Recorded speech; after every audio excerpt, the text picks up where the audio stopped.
In this video, I will show you how to delete your Facebook account. So let's begin. First of all, you just need to open your Facebook settings.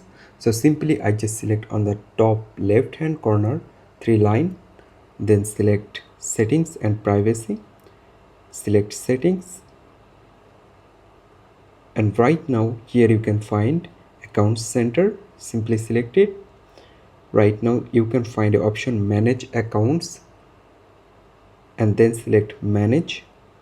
Right now here you can find deactivation or deletion. Right now select delete and select continue, and then select the reason why you actually want to delete your Facebook account.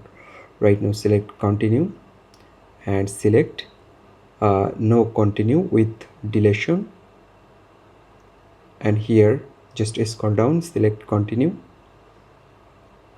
and right now you just need to type your password on here.